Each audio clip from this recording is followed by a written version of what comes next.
Assalamualaikum warahmatullahi wabarakatuh. Selamat pagi, Oke. salam sejahtera bagi kita semuanya. Selamat datang kami ucapkan kepada Bapak Ibu atas kehadirannya dalam kegiatan Library Cafe pada hari ini secara daring melalui Zoom Meeting. Tentunya kami sangat senang dapat berkumpul bersama Bapak Ibu sekalian untuk sesi yang penuh wawasan dan inspirasi ini. Bapak Ibu hadirin yang berbahagia, pada kesempatan baik ini, Kedeputian Investigasi BPKP bekerja sama dengan Pusat Strategi Kebijakan Pengawasan BPKP menyelenggarakan Library Cafe Auditing MRPN Series dengan tema Beyond Compliance, Mengawal PSN Menjaga Derap Pembangunan. Dengan menghadirkan influencer yang pastinya profesional dan kompeten di bidangnya, yakni Bapak Ikhwan Mulyawan selaku Kepala Perwakilan BPKP Provinsi Jawa Barat dan Bapak Muhammad As'af selaku PLT Kepala Perwakilan BPKP Provinsi Papua. Kami ucapkan selamat datang kepada Bapak Iwan dan Bapak As'af. Selamat datang Bapak, selamat pagi. Yuk, selamat pagi, Mbak. Selamat pagi Yuk. Bapak. Iya. Baik Bapak Ibu, tanpa berlama-lama lagi, selanjutnya mari kita bersama-sama mendengarkan materi dari para influencer kita yang akan dipandu oleh Ibu Sisi Francisca Susanti selaku Koordinator Manajemen Pengetahuan, Kerjasama, Program dan Evaluasi Strategi Kebijakan Pengawasan. Kepada Ibu kami persilakan. Terima kasih Mbak Ayu. Bismillahirrahmanirrahim. Assalamualaikum warahmatullahi wabarakatuh. Waalaikumsalam warahmatullahi wabarakatuh. Yang kami hormati para influencer hari ini, Pak Kaper, Pak Iwan Mulyawan, dan Pak Muhammad As'af, Bapak Ibu peserta Library Cafe sekalian, selamat pagi. Selamat bergabung kembali dalam rangkaian acara sharing session Library Cafe Auditing MRPN Series ya, yang hari ini memasuki seri ketujuh gitu untuk tema Beyond Compliance, mengawal PSN, menjaga derap pembangunan. Bapak Ibu sekalian telah hadir bersama kita pada pagi hari ini yang kami hormati Bapak Kepala Perwakilan BPKP Provinsi Jawa Barat, Bapak Ikhwan Mulyawan. Selamat pagi Pak. Dan Pagi, kemudian Mbak Sisi. dan ya, selamat pagi Pak. Dan kemudian nanti akan bergabung juga bersama kita menyusul ya Bapak Ibu sekalian, Bapak PLT Kepala Perwakilan BPKP Provinsi Papua, Bapak Muhammad As'af, yang kebetulan pada pagi hari ini beliau eh, sedang mengantarkan salah satu pegawai yang mengalami sakit ya Bapak Ibu sekalian. Mari kita doakan bersama agar rekan kita yang sakit tersebut bisa segera tertangani Amin. penyakitnya dan diberikan kesembuhan yang paripurna. Amin. Amin. Amin. Baik Bapak Ibu sekalian, proyek strategis nasional atau PSN ini merupakan motor penggerak pembangunan ya yang berperan penting untuk mempercepat pertumbuhan ekonomi, kemudian membantu meningkatkan konektivitas, memperluas akses dan kesejahteraan masyarakat gitu ya. Namun di balik besarnya skala dari tiap proyek PSN tersebut dan dampak yang besar itu yang kita harapkan dampaknya adalah besar, tersimpan juga banyak tantangan yang tidak sederhana gitu ya, baik dari sisi pembiayaan, kemudian dari sisi tata kelola, juga koordinasi lintas sektor dan lembaga gitu. Oleh karena itu, keberhasilan PSN itu tidak hanya ditentukan oleh seberapa cepat proyek itu bisa terlaksana, tapi juga sejauh mana risiko-risiko yang eh, mengiringinya itu dapat dikelola dengan baik sekalian. Nah, dalam konteks pengawasan intern, pendekatan yang sifatnya hanya berfokus pada kepatuhan sekarang sudah tidak relevan lagi ya, tidak cukup gitu ya untuk itu. Walaupun memang kepatuhan itu penting gitu sebagai fondasi tata kelola yang baik, tapi pengawasan itu perlu di dilakukan pendekatan yang lebih jauh gitu ya, yaitu memastikan bahwa risiko-risiko yang berpotensi menghambat pencapaian tujuan proyek itu dapat diidentifikasi sejak awal dan kemudian dianalisis secara komprehensif serta ditindaklanjuti dengan berkoordinasi antar lembaga, gitu, Bapak Ibu sekalian ya. Nah, pengawasan yang berbasis manajemen risiko itu menjadi kunci yang penting ya untuk mewujudkan akuntabilitas yang berorientasi terhadap hasil dan bukan sekedar eh, kepatuhan administratif belaka. Nah, pendekatan lintas sektor dalam manajemen risiko ini juga semakin penting mengingat PSN itu melibatkan banyak aktor dan kepentingan. Jadi nanti Bapak-bapak influencer ini, Pak Ikhwan dan Pak As'af akan menyampaikan ya, akan menyampaikan mm, sharing juga ya tentang pengalamannya masing-masing di masing-masing daerah terkait dengan pelaksanaan PSN yang apa ya mungkin yang signifikan ya yang signifikan di daerahnya masing-masing. Kemudian bagaimana pengelolaan risiko menurut BPKP gitu. Kemudian dari sisi apa dari sisi pengendalian yang terpasangnya seperti apa gitu nanti akan dibahas ya didiskusikan juga Bapak Ibu sekalian dipersilakan untuk bertanya kepada Bapak-bapak influencer pada pagi hari ini.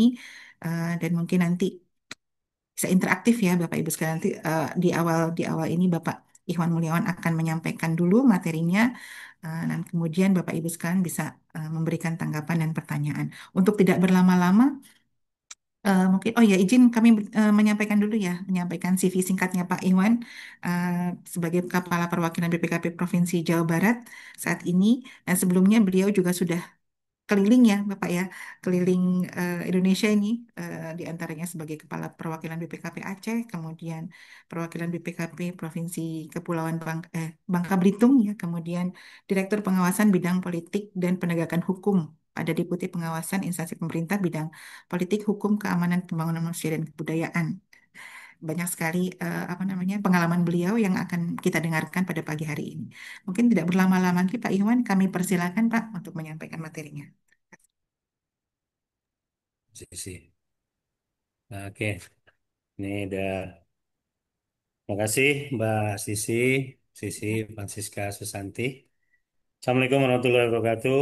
Waalaikumsalam. Selamat pagi, salam sejahtera untuk Bapak Ibu sekalian yang sebagai yang mengikuti Library Cafe pada pagi hari ini. Ini mungkin untuk mencairkan suasana. Bu Sisi izin saya kasih pantun ya, Bu Sisi ya. Siapa, siapa? Oke. Ini kebetulan ada yang tadi saya pesen pantun langsung disiapin gitu. Terima kasih nih buat yang nyiapin pantun. Ke supermarket membeli kuaci, Cakep. tidak lupa membeli tusuk gigi. Manajemen risiko menjadi kunci mengawal bangsa maju berstrategi. Ya, Mantap. oke. Yang kedua nih, yang kedua. Banyak ya, Langit Pak? cerah, tanda harapan, nggak cuma dua aja lah. Oh Banyak iya. ini dikirim tapi dua aja lah. Iya, Langit Pak. cerah, tanda harapan, awan putih menari pelan. MRPN jadi pedoman, membangun bangsa dengan ketahanan. Nah, oke. Cakep. Terima kasih. Eh, Bapak Ibu sekalian, tadi seperti disampaikan oleh pembukaan oleh Ibu Sisi bahwa memang eh, LC kali ini kita membahas berkaitan dengan MRPN, terutama untuk program strategis nasional. Memang di sini judulnya pas sekali nih kan, Beyond Compliance gitu kan ya. Lebih dari sekedar compliant, kita mengawal PSN dalam rangka menjaga derap pembangunan gitu kan ya. Bapak Ibu sekalian, eh, dari judul ini memang artinya bahwa dalam pelaksanaan PSN untuk mensukseskan pembangunan, kemudian juga di situ kita berharap tidak hanya kecepatannya gitu kan ya, tapi juga dampak-dampak lainnya yang perlu kemudian di manage dengan baik gitu kan ya. Artinya apa? Eh, Banyak yang memang kemudian mungkin ini sifatnya the bottlenecking gitu kan ya, the bottlenecking. Banyak hal yang kemudian kita harus lakukan terobosan mungkin kan ya. Artinya ada mungkin kebijakan-kebijakan yang sekarang ada, kemudian perlu kita lakukan perbaikan gitu kan ya. Lakukan perbaikan. Karena memang dirasa kebijakan itu mungkin sudah kurang pas lagi gitu kan ya. Nah, artinya memang ada hal-hal yang perlu menjadi terobosan gitu kan. Maka penting sekali kemudian ini kita kita cermati, kita kemudian kita kulik lah ya, di mana kemudian peran dari manajemen risiko pembangunan nasional gitu kan. Karena memang kita sadari bahwa program strategis nasional itu tentu melibatkan banyak stakeholder gitu kan ya. Kemudian banyak istilahnya mungkin instansi terkait di sana gitu kan. Makanya dengan adanya Perpres 39 tahun 2023 ini dirasa salah satu bentuk terobosan juga gitu kan ya. Karena memang tadi bahwa kegagalan mungkin ya, kegagalan di salah satu katakanlah pihak gitu yang terkait dalam program PSN ini tentu akan berdampak kepada pihak yang lain. Makanya perlu ada manajemen risiko yang sifatnya memang mengorkestrasi ya kalau itu ya istilahnya mengorkestrasi gitu kan ya program-program yang ada di masing-masing apa di masing-masing instansi yang terkait itu untuk kemudian diorkestrasi menjadi sesuatu yang memang mencapai tujuan nasional daripada PSN itu sendiri gitu kan. Ya ini tentu kita bercermin atau melihat dari ada amanat dari Undang-Undang Nomor 1 Tahun 2024 2004 kan. Kemudian juga kita punya Undang-Undang Nomor 25 Tahun 2004 tentang Sistem Perencanaan Pembangunan Nasional dan kemudian juga yang tidak kalah penting adalah PP 60 tahun 2008 tentang SPIP gitu kan ya. Nah, ini mungkin menjadi hal yang kemudian perlunya dari tantangan pembangunan yang bersifat lintas sektor itu mengarah kepada Perpres 39 tahun 2023 gitu kan ya. Ini berkaitan dengan manajemen risiko pembangunan nasional yang memang tujuannya itu adalah meningkatkan pencapaian sasaran pembangunan nasional, kemudian juga meningkatkan kualitas tata kelola penyelenggara negara dan meningkatkan efektivitas sistem pembangunan pengen, sistem pengendalian intern dan berkembangnya inovasi pelayanan publik. Nah, kemudian lalu kalau kita lihat apa sih peran BPKP dalam PSN gitu ya.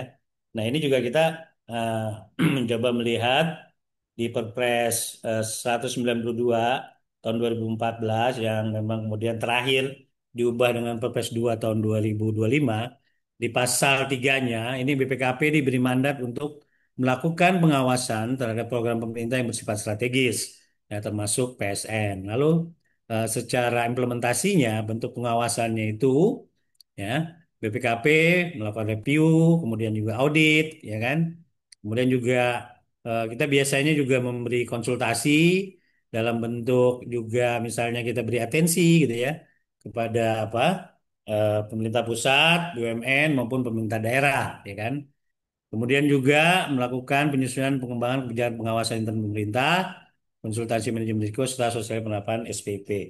Nah, untuk konteks di Jawa Barat, ini PSN di Jawa Barat, kalau kita melihat ke Permenko, Permenko bidang perekonomian, eh, nomor 16 tahun 2025, sebenarnya ada banyak lah ya, ada sekitar 31 PSN, ya kan, di Jawa Barat ini. Tapi mungkin pada kesempatan kali ini karena keterbatasan waktu ya, kami mau sharing berkaitan dengan PSN yang nanti apa jalan tol dan Pelabuhan Patimban ya. Dua itu aja lah. Dengan waktu 20 menit nanti saya coba memaparkan terkait dengan hal itu. Nah, Bapak Ibu sekalian, lalu gimana nih integrasi antara MFPN di PSN gitu ya? Seperti apa sih gitu kan ya? Karena tadi kita di awal saya sudah sampaikan bahwa PSN ini itu merupakan lintas sektor yang melibatkan berbagai stakeholder gitu kan ya, berbagai instansi yang memang sebagai pemilik risiko lah ya di instansi itu gitu kan ya.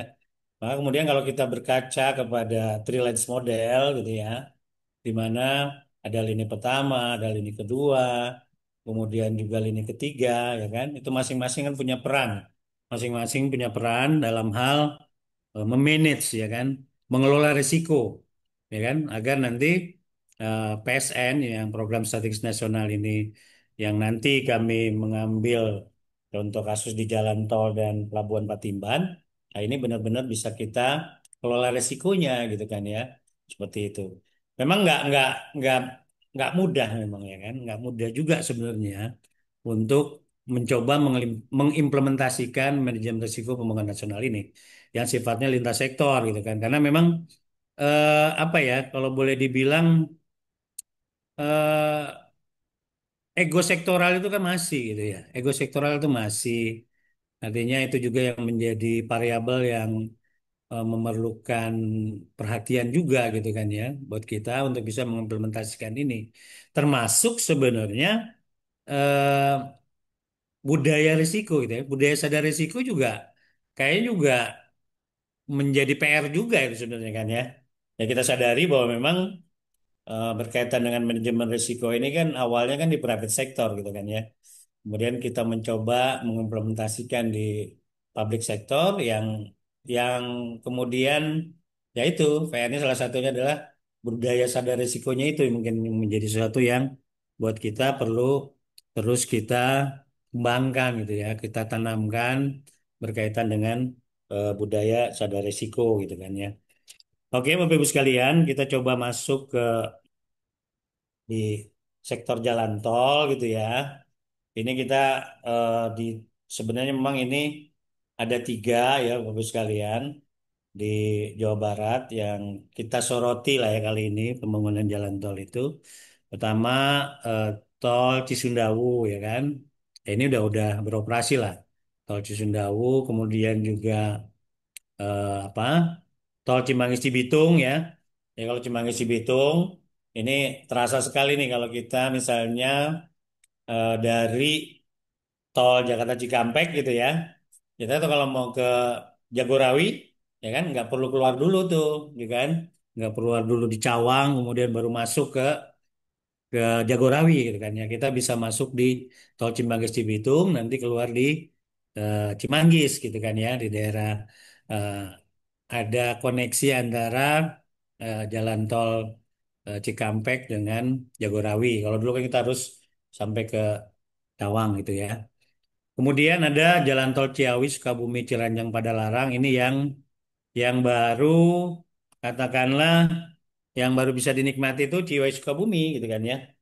Nah, sedangkan tembus ke Ciranjang dan Padalarangnya ini belum masih dalam proses.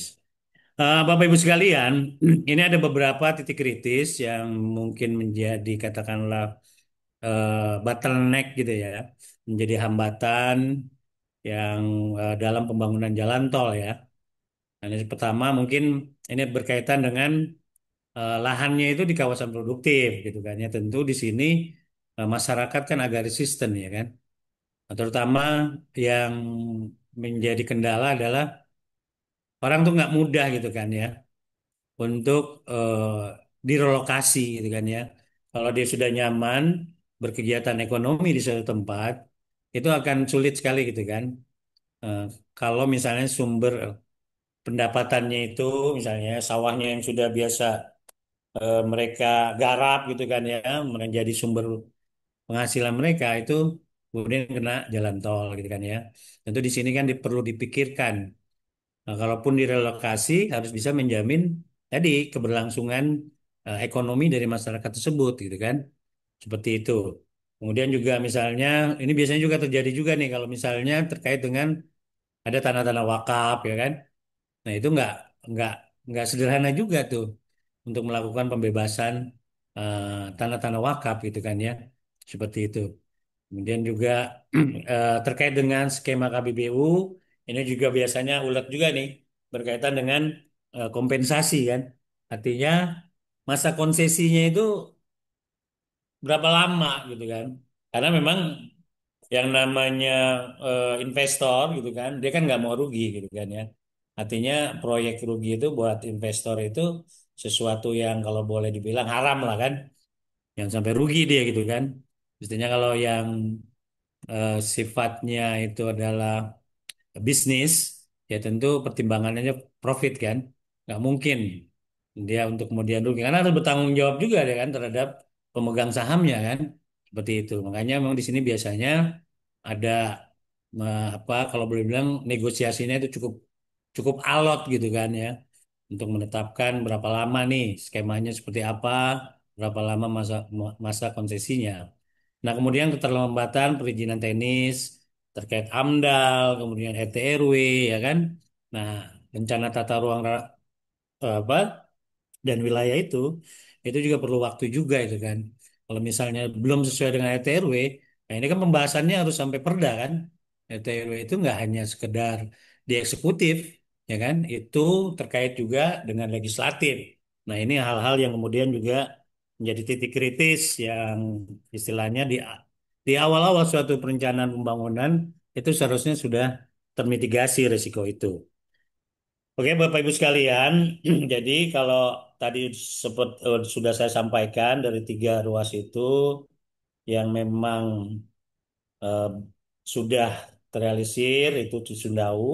Jadi kita bisa sekarang kalau misalnya dari Bandung, ya kan, nggak perlu keluar lagi kita di apa di daerah ke Tol Cikampek gitu kan ya, balik ke arah Jakarta kemudian ke Cikampek, tapi langsung dari Cileunyi gitu kan ya, kita bisa masuk ke Sumedang Dauan gitu kan. Jadi nanti nyambungnya itu di daerah eh, kira-kira di kilometer berapa tuh ya di tol apa yang arah Cipali gitu kan. Nah, kemudian Cimahi Cibitung. Nah, ini yang memang Ciawi Sukabumi yang Ciranjang yang belum bisa beroperasi karena terkait dengan aspek lahan dan pendanaan serta fisik pekerjaan yang memang masih terhambat. Ya, ini biasanya fisik pekerjaan juga terkait dengan eh, kendala lahan gitu kan ya.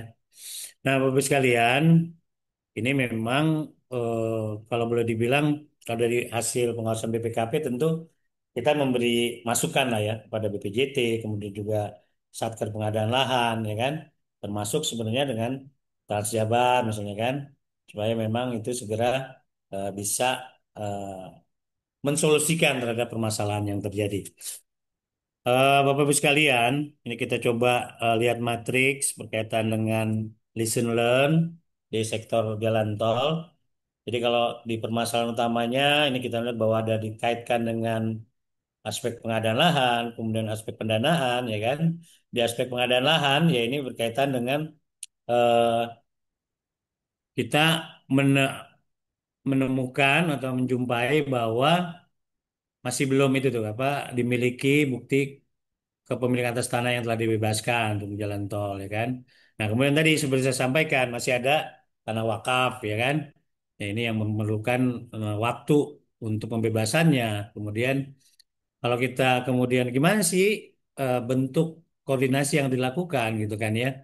Ini kan kalau pembebasan lahan kan terkait dengan BPN. Kemudian kalau itu terkait dengan tanah wakaf ya tentu ada Kementerian Agama di situ yang kemudian harus kita libatkan kan. Kemudian juga pemerintah daerah ya kan. Nah, seperti itu. Nah, ini dampaknya kalau misalnya terjadi seperti tadi kurang koordinasi, kita kurang memitigasi risiko tadi, ya potensi sengketa lahan kan, itu baik dengan masyarakat atau pihak ketiga. Kadang-kadang, nah ini juga kan mungkin sama-sama kita pahami lah. Kalau misalnya ada proyek strategis nasional itu, biasanya mulai bermain tuh kan, makelar-makelar tanah gitu kan. Nah itu kadang-kadang juga menjadi apa? Yang membuat agak lebih ribet gitu kan ya. Kita lebih ribet gitu kan karena maklar-maklar tadi itu yang kemudian membuat harga tanah itu menjadi lebih tinggi gitu kan ya. Nah, itu biasanya Bapak sekalian itu ada semacam apa putusan gubernur gitu kan ataupun dari BPN yang memang kalau itu menjadi trase jalan tol, nah biasanya itu istilahnya eh, tidak boleh dilakukan pemindahan hak atas tanah. Nah, itu biasanya salah satu mitigasi risikonya, ya kan, agar tidak terjadi tuh makelar-makelar tanah untuk bermain di sana, gitu kan ya. Nah, seperti itu. Nah, kemudian apa sih pengendalian yang terpasang di sini kontrak dengan pihak ketiga? Mensyaratkan bukti kepemilikan lengkap sebelum konstruksi dimulai. Artinya jangan sampai nanti ya sebenarnya ini sudah disiapkan gitu ya. Namun kadang-kadang kan memang di lapangan nggak semudah itu gitu ya. Untuk bisa kemudian bukti kepemilikan lengkap dulu baru konstruksi dimulai gitu kan. Kadang-kadang kan tuntutan waktu gitu ya. Artinya ini harus selesai nih sebelum apa Idul Fitri misalnya kan. Nah, itu kadang-kadang juga menjadi sesuatu yang implementasi berbeda gitu kan dari yang sebenarnya kita rancang awal gitu kan ya. Nah, kemudian pengendalian yang dibutuhkan, nih kita membantu PUPR mengidentifikasi risiko, ya kan, termasuk sengketa lahan, ketentuan notifikasi, dan risiko pembayaran ganda, ya kan. Kemudian melakukan analisis risiko untuk menyusun peta risiko untuk memetakan tingkat urgensi dan prioritas mitigasi. Nah, ini semua sebenarnya memang harus di setiap pemilik risiko itu gitu ya. Artinya dari pihak-pihak yang berperan dalam program pembangunan jalan tol ini harus memiliki kemudian sebenarnya di kalau boleh dibilang harus diorkestrasi gitu kan ya supaya memang manajemen risiko pembangunan nasional yang kerangka MRPN-nya itu memang benar-benar bisa diimplementasikan gitu kan nggak bisa selo-selo gitu kan ya artinya nanti seperti tadi di awal saya sampaikan bahwa kegagalan di unit salah satu instansi itu akan berdampak kepada eh, pencapaian target-target di instansi yang lain kan gitu kan. Nah, itu tadi misalnya kan pembebasan lahan itu akan berdampak nanti upaya PUPR untuk membangun fisik jalan tolnya kan seperti itu ya. Nah, kemudian berkaitan dengan aspek pendanaan. Ini kalau kita di case-nya tol Ciawi Sukabumi Ciranjang ya kan. Ya ini yang kelihatannya memang keberlanjutan pendanaannya itu yang menjadi PR gitu kan ya. Sehingga memang perlu ada eh, sumber pembiayaan yang jelas ya, nah, APBN, KPBU, ya kan, atau mungkin swasta dalam pembangunan tahap konstruksi ini. Ya, ini berdampak pada jadwal penyelesaian proyek dan yang memang kemudian terhambat gitu kan ya. Perlu adanya kepastian skema pembiayaan dalam kontrak, ya kan? Kemudian juga pengendalian dibutuhkan. Nah ini sebenarnya memang review kesiapan proyek ya, proyek readiness review-nya itu sebelum konstruksi, jadi minimal itu menurut 75% pendanaan sudah jelas gitu kan ya, seperti itu. Kemudian melakukan asistensi manajemen risiko, kita membantu PPR menyusun risk register yang memuat pendanaan dan memitigasi pembuatan escrow account gitu kan ya. Terutama tadi untuk ganti rugi ya, untuk pembebasan lahan gitu kan. Kemudian conditional contracting dan MLU juga percepatan sertifikasi dengan BPN. Nah, itu beberapa lesson learn yang berkaitan dengan eh, pengawasan terkait dengan jalan tol. Tadi kita ada tiga jalan tol. Nah, kemudian Patimban, ya kan, berkaitan dengan industri Patimban. Industri kawasan industri ini memang menjadi diharapkan memang menjadi kutub baru gitu ya pertumbuhan ekonomi di Jawa Barat, terutama di bagian selatan. Di sini berkaitan dengan Kabupaten Sumedang, Majalengka, kemudian Cirebon ya, Subang dan Indramayu serta Kuningan gitu kan ya. Seperti itu. Ini sebenarnya dirancang untuk zona industri yang berorientasi ekspor gitu kan. Jadi penyangga utama logistik dan manufaktur di sekitar pelabuhan. Nah, kawasan industri ini ya memang terkait dengan pembangunan Patimban gitu ya, Pelabuhan Patimban. Nah, ini beberapa titik kritis ya, yang kawasan industri belum siap, akses jalan belum masih terhambat, ya kan? Ini juga terkait dengan koordinasi instantar, instansi yang masih lemah, juga ya mungkin ketergantungan juga pada pinjaman luar negeri, kemudian isu sosial dan organisasi yang belum diselesaikan. Nah, lesson learn-nya, ya kan, ini seperti halnya tadi kita di awal bahwa eh, program strategis nasional itu karena melibatkan berbagai sektor, berbagai instansi, ya perlu adanya perencanaan dan sinkronisasi antar proyek kan ya. Kemudian sama lah berbagai program juga harus ada perencanaan atau pembebasan lahan ya kan.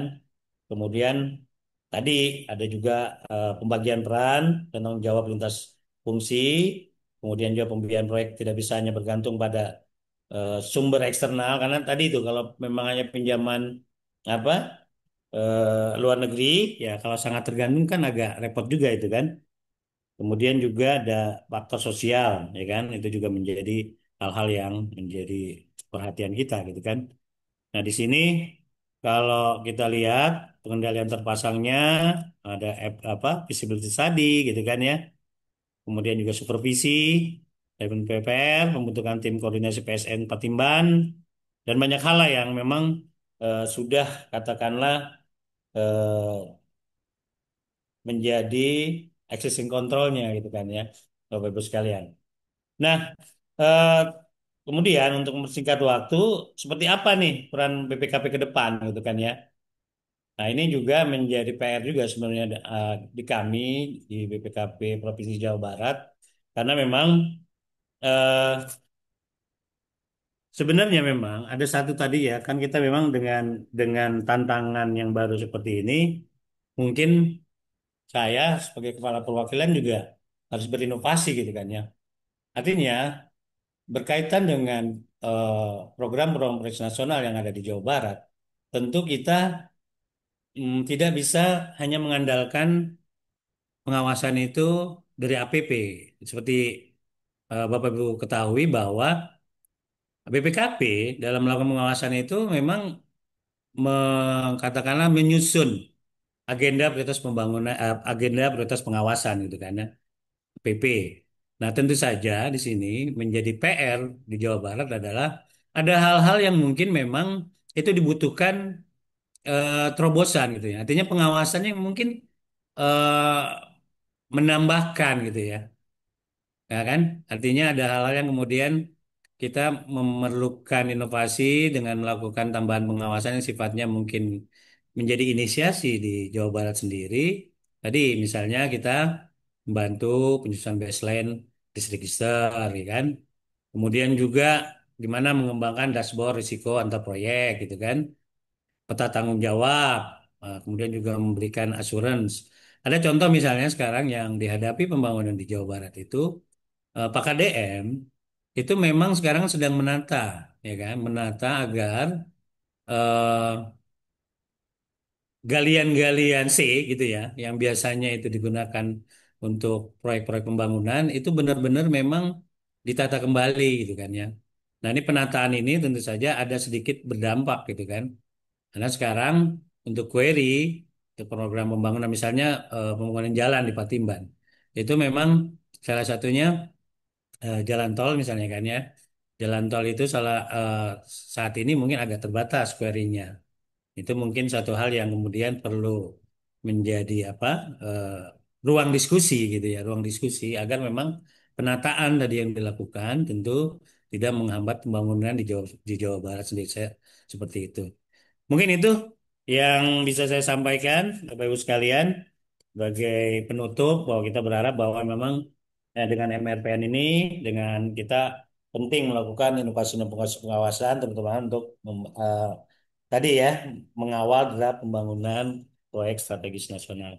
Demikian yang bisa saya sampaikan. Terima kasih. Assalamualaikum warahmatullahi wabarakatuh.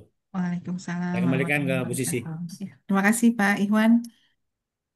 Terkait dengan tadi yang sudah Bapak paparkan tuh sangat menarik Pak, terutama yang jalan tol nih. Yang jalan tol saya mengalami sendiri tuh Pak, suka lewat Jalan Sukabumi, Ciawi Sukabumi ya, kan Bocimi itu ya Pak, Bogor, Ya, Ciawi ya. Sukabumi ya. Dulu sebelum adanya jalan tol itu, saya sering lewat jalan Jalan Raya Sukabuminya itu Pak. Wah itu bisa dari sebetulnya apa namanya? eh, belum sampai Sukabuminya sih 10 kilo lagi dari Ciawi itu ya 10 kilo Ya. itu bisa 3 jam 4 jam Pak karena Iya. macet di situ tapi sekarang karena lewat tol Wah, Ciawi itu ya Ciawi Sukabumi itu sangat cepat cuma 10 sampai 15 menit gitu Pak lewat biasa ya. tol itu ya keluar di apa tuh kok saya jadi lupa iya ya, Ya, karena anak emang sekolah di inisial itu. pesantren di sana tuh Pak ya tapi memang kalau lihat jalan tolnya itu Pak eh, jalur Sukabumi Ciawi itu sepi banget gitu Pak. Nah Hmm. itu maksudnya eh, kalau pengelola itu nanti mungkin Ya, risiko ke depan bagi pengelola ya ya. tidak dapat apa namanya kapan dia BEP itu nggak jelas gitu Hmm. ya Pak. Iya. Baik Pak, nanti kita lanjutkan lagi mungkin diskusinya ya untuk yang di Jawa Barat Oke. ini kebetulan Pak As'af sudah bergabung, sudah sampai di kantor Pak As'af, terima kasih.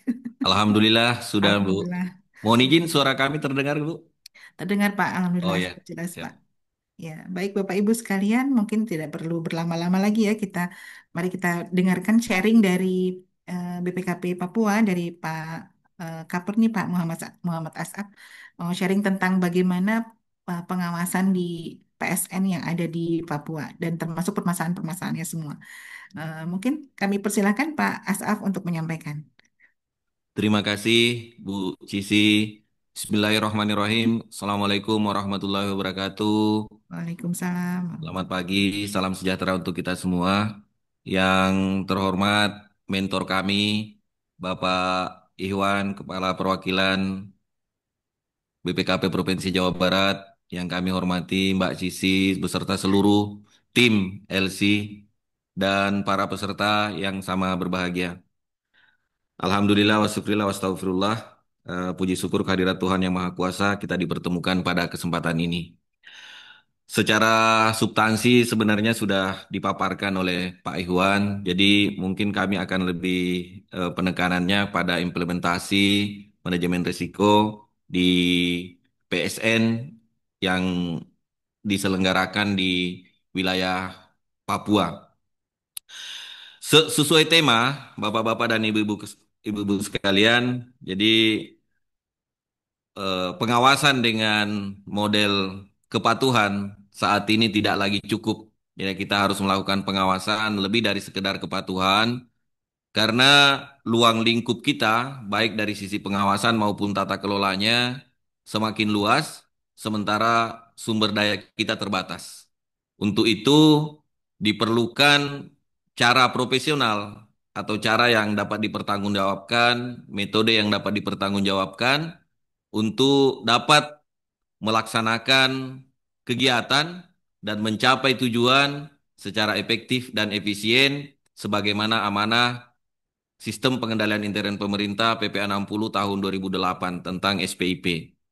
Bapak-bapak dan ibu-ibu sekalian, eh, program strategis nasional dalam hal ini lintas sektoral disebut lintas sektoral apabila dia melibatkan pelaku lebih dua atau lebih kementerian lembaga. Ya, dalam hal ini nanti kami akan mencoba mengangkat case terkait dengan kawasan sentra produksi pangan Merauke dan Kerom. Ya, Eh, gambaran umum terkait dengan proyek strategis ini mungkin bisa next slide. Untuk KSPP Kerom, kawasan sentra produksi pangan Kerom dengan KSPP Merauke ini latar belakangnya berbeda.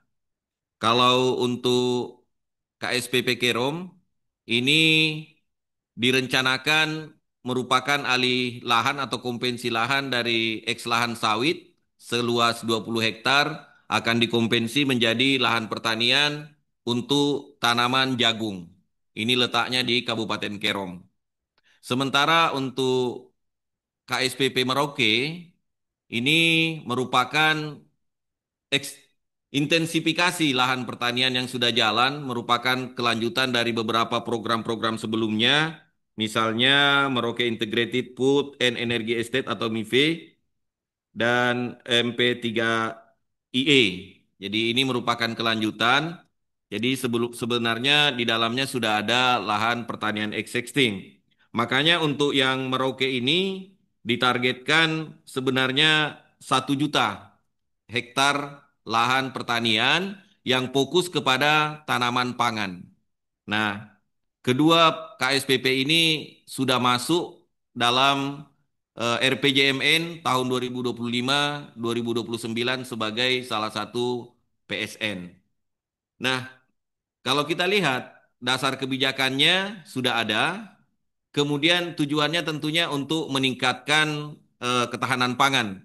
Kalau kita lihat ini termasuk salah satu tema atau subobjek yang cukup seksi, bahkan menjadi salah satu objek yang cukup sensitif pada saat pemilu beberapa waktu yang lalu. Dan saat ini masih tetap seksi karena ketahanan pangan menjadi salah satu target utama Presiden kita, di mana beliau menargetkan kita bisa mencapai swasembada pangan.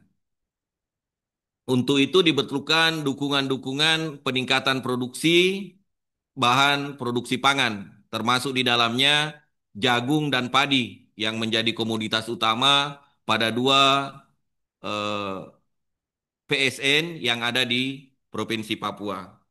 Nah, disebut lintas sektoral, kami tadi menyampaikan bahwa setidaknya ada dua atau lebih aktor-aktor yang terlibat di dalam proyek ini. Dalam kawasan sentra produksi pangan, aktor utama yang terlibat minimal ada 6 yang kami identifikasi. Yang pertama adalah Bappenas yang menyusun Grand Design KSPP. Kemudian yang kedua Kementerian Pertanian dalam hal ini menyediakan fasilitasi penyediaan bibit, benih, alsintan, dan pendampingan teknis. Kemudian ada Kementerian PU yang nanti bertugas selaku pihak yang bertanggung jawab untuk cetak lahan dan jaringan irigasi. Cetak lahan kaitannya dengan KSPP Kerom, di mana kita ketahui tadi bahwa KSPP Kerom ini merupakan pengembangan atau konversi dari lahan eks sawit. Kemudian selanjutnya ada Kementerian ATR BPN. Nah, ini kaitannya dengan validasi legalitas lahan. Tentu di Papua kaitannya dengan masalah pertanahan ada hal khusus di mana di Papua dikenal dengan adanya ketentuan terkait dengan tanah adat atau tanah ulayat. Nah, ini tentu memerlukan hal yang berbeda. Tadi sebelumnya Pak Iwan sudah menyampaikan bahwa salah satu challenge yang risikonya atau titik kritis yang perlu diidentifikasi dalam setiap proyek termasuk di dalam hal ini. Tadi jalan tol adalah masalah pengadaan tanah. Demikian juga dengan KSP Kerom.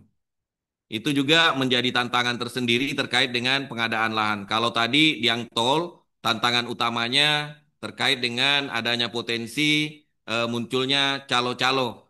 Nah, kalau di Papua, sebenarnya tantangan utamanya adalah bagaimana memperoleh dukungan dari masyarakat agar masyarakat yang memiliki tanah ulayat dapat menyerahkan atau mengikhlaskan atau bekerja sama untuk mengikhlaskan dan menyerahkan lahannya untuk digunakan sebagai lahan PSN. Itu menjadi salah satu tantangan.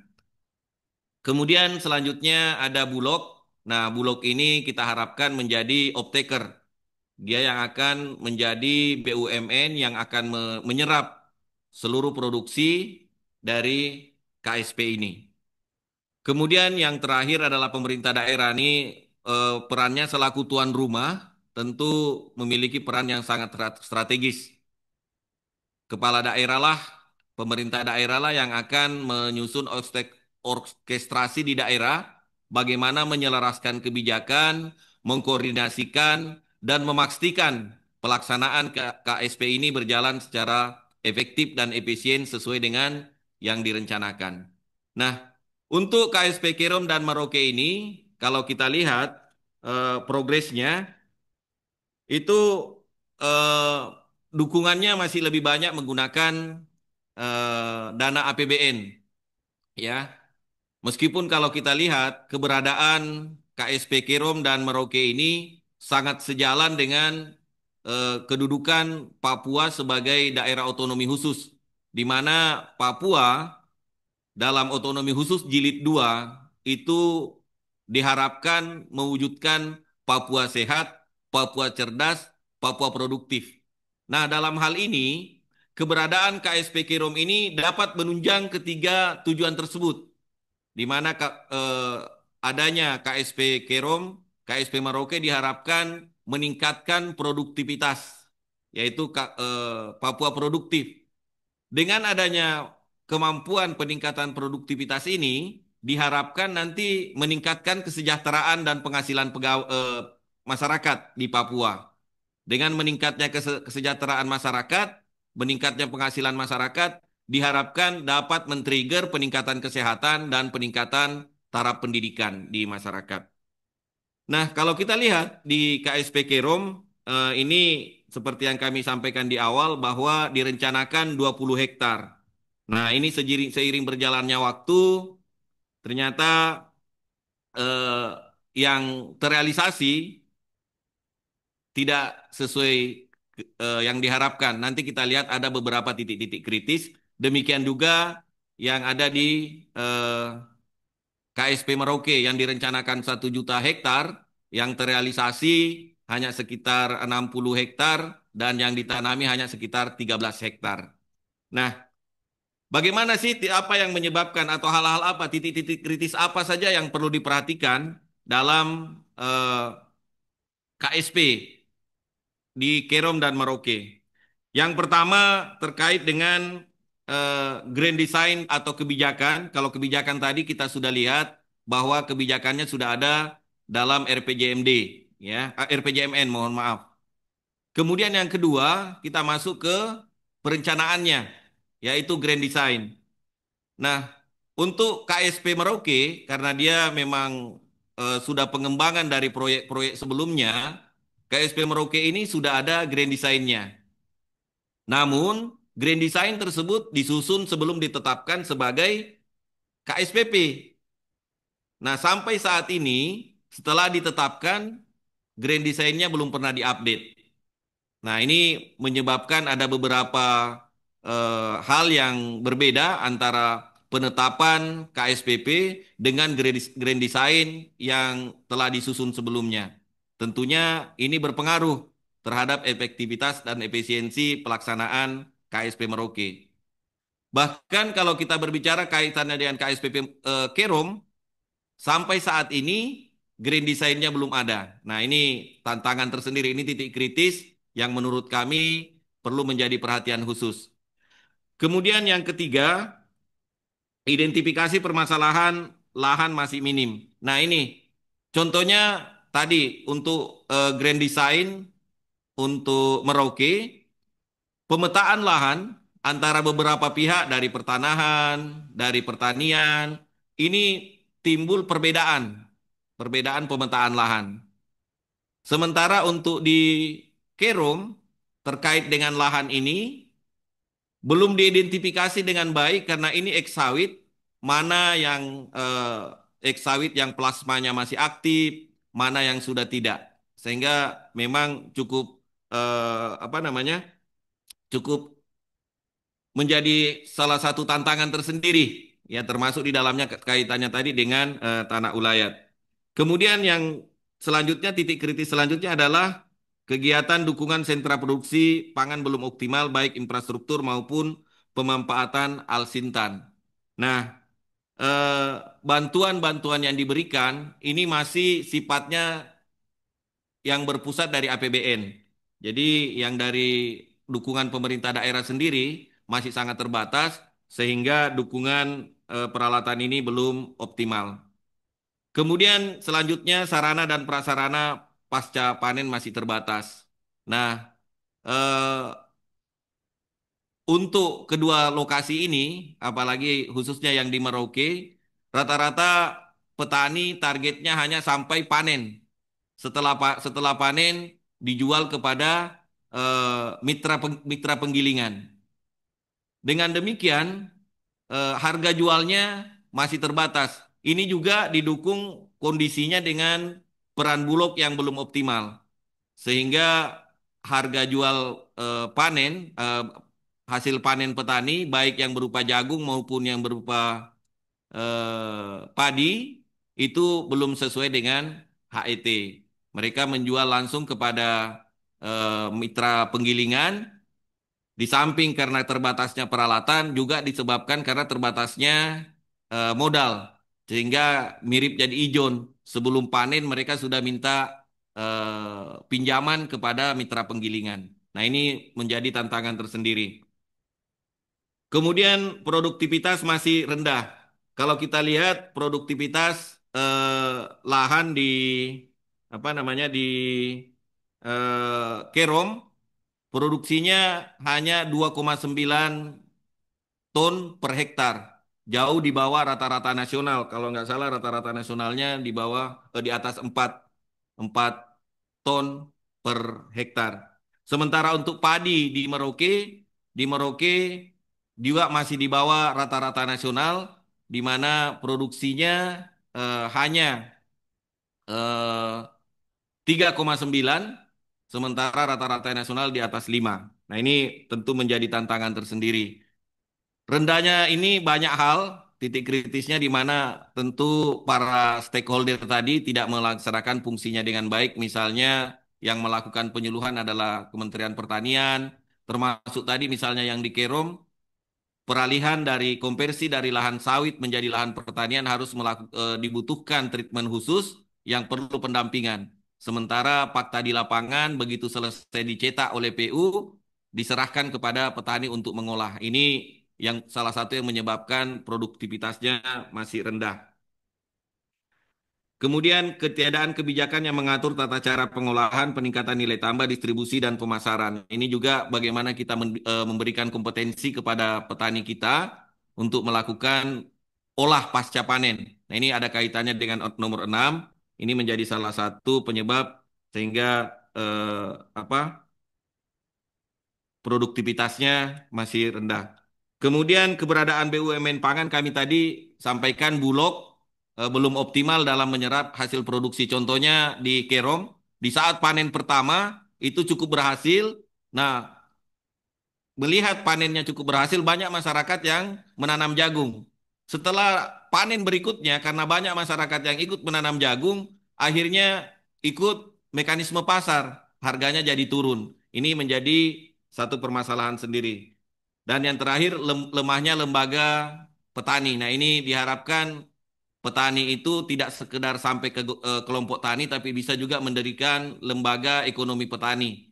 Nah, ini yang belum terselenggara di eh, KSPP Kerom dan Merauke. Selanjutnya untuk menghemat waktu langsung ke eh, lesson learn-nya. Nah, faktor-faktor keberhasilan yang kita bisa lihat sebenarnya titik kritis tadi itulah sebenarnya risiko-risiko yang harus dikelola oleh pengelola KSPP, itu titik kritis yang kami sampaikan tadi. Nah, kalau kita lihat dari yang kami jelaskan tadi, sebenarnya KSPP Merauke dan KSPP Kerom ini kalau kita mau jujur, ini belum optimal, belum mencapai target yang ditetapkan. Sehingga kalau kita ingin belajar, bisa kita belajar dari keberhasilan, bisa juga belajar dari kegagalan, ya. Nah, untuk ini kalau kami ingin menyampaikan bahwa kira-kira faktor-faktor apa yang menyebabkan eh, KSPP Kerom ini dan KSPP Merauke belum mencapai target yang kita harapkan. Kalau kita bedah sebenarnya ada dua hal yang utama. Yang pertama masalah kebijakan. Kalau kita lihat kebijakannya masih sebatas RPJMN, belum diturunkan sampai kepada kebijakan yang detail yang mengatur siapa melakukan apa. Nah, ini yang menyebabkan belum ada sinkronisasi implementasi di lapangan, maka masih cenderung terjadi silo. Sementara ini kan lintas sektor. Lintas sektor itu memang salah satu risiko utamanya adalah adanya silo-silo dari aktor-aktor yang terlibat. Kemudian yang kedua masuk ke tahap implementasi. Nah, di implementasi ini perencanaan. Kalau kita lihat, kami jelaskan tadi bahwa grand design-nya untuk Merauke tidak diupdate. Sementara untuk Kirom sendiri belum punya grand design sampai saat ini. Sehingga kita bisa lihat eh, idealnya manajemen risiko itu kan dilekatkan di dokumen perencanaan. Nah, ini dokumen perencanaannya tidak pernah diupdate, apalagi identifikasi risikonya. Ya. Kemudian yang ketiga, kejelasan rencana induk ini sudah. Kemudian ketiga, kejelasan lahan. Nah, ini tadi status lahan. Ini yang pertama bahwa lahan di Papua ini kan punya karakteristik tersendiri. Karena ada tanah ulayat. Kemudian dari sisi kebijakan, penetapan RT RW berbeda dengan yang sudah direncanakan. Ada dalam penetapan KSP, masuk wilayah KSP, ternyata di RT RW-nya masuk kawasan pemukiman. Ini contoh tidak adanya keselarasan. Kemudian kejelasan petani. Nah, ini menjadi salah satu faktor kunci keberhasilan karena bagaimanapun yang namanya pertanian, khususnya kita yang masih banyak menggunakan sumber daya manusia, belum belum mengutamakan mekanisasi mesin, makanya faktor petani ini menjadi salah satu faktor kunci.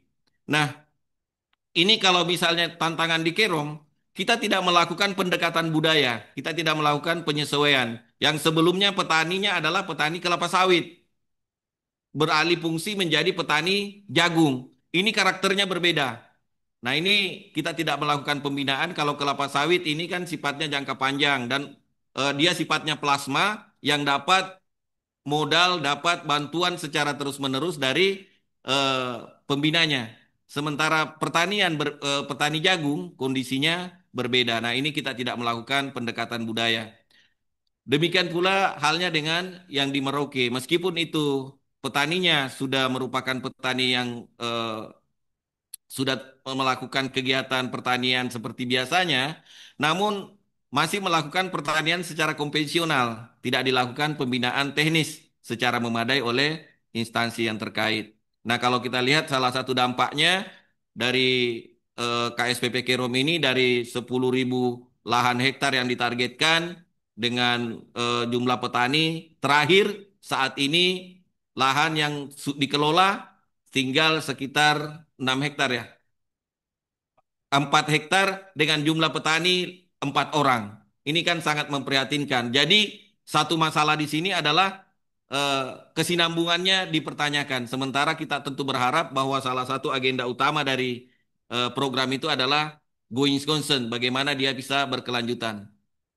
Mungkin karena terbatasnya waktu, mungkin itu Bapak-Bapak dan Ibu-Ibu saya kembalikan kepada Bu Cici. Saya dikasih waktu 20 menit, sudah sampai waktunya. Terima kasih Bu, ini hanya sebagai pemantik diskusi. Nanti untuk selanjutnya bisa kita diskusikan jika ada yang ingin diperjelas. Terima kasih. Assalamualaikum warahmatullahi wabarakatuh. Saya kembalikan ke Bu Cici.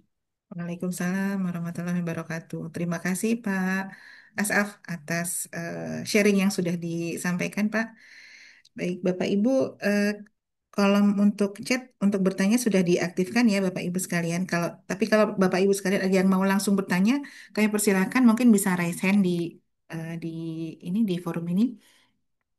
Kalau misalnya mau langsung bertanya silakan. Jadi mungkin saya sedikit komentar dulu terkait dengan tadi yang permasalahan yang sudah disampaikan Pak Ikhwan dan Pak Asaf tentang grand design itu ya. Sepertinya masalah perencanaan itu adalah salah satu mitigasi risiko yang sangat dominan ya untuk ini ya, untuk apa ya, untuk kedepannya gitu ya, untuk pengendalian supaya semuanya itu bisa berjalan bersinergi bersama gitu loh. Kalau tidak ada grand design itu akan kemana-mana ya. Seperti tadi yang di Patimban tadi ya Pak Ikhwan ya, di paparannya Pak Ikhwan tuh tadi ada pelabuhan sudah jadi, tapi yang apa kawasan industrinya sendiri belum ada gitu. Jadi tidak terpakai. Terus saya kan juga baca berita itu Pak ya di Patimban itu eh, seharusnya kan dia mendukung ya, atau fungsinya itu membagi beban dari pelabuhan Tanjung Priok gitu ya Pak ya. Nah sekarang itu belum satupun kayaknya belum ada kapal peti kemas yang bisa masuk ke Patimban. Informasinya ya dari berita itu mungkin kalau salah bisa dikoreksi ya Pak. Jadi belum ada yang bisa masuk ke pelabuhan peti kemas yang ada di Patimban. Jadi artinya eh, itu kan proyek sudah lama gitu ya, tapi belum belum berjalan. Nah, itu salah satunya juga disebabkan ya karena itu tadi belum adanya grand design yang mungkin harusnya terus diupdate ya. Pak Asaf tadi juga menyampaikan seperti itu. Grand design ada, tapi sesuai dengan perubahan kondisi di lapangan itu nggak pernah diupdate. Jadi ya sama juga apa ya itu hanya sebagai artefak, sebagai apa ya barang barang hanya untuk dilihat-lihat aja gitu ya, tidak ada fungsinya. Mungkin Bapak Ibu kami buka kalau ada yang ingin bertanya. Oh, ini sudah ada pertanyaan ini dari Pak Kapar, Pak Ilham Nur Hidayat. Selamat siang, Pak.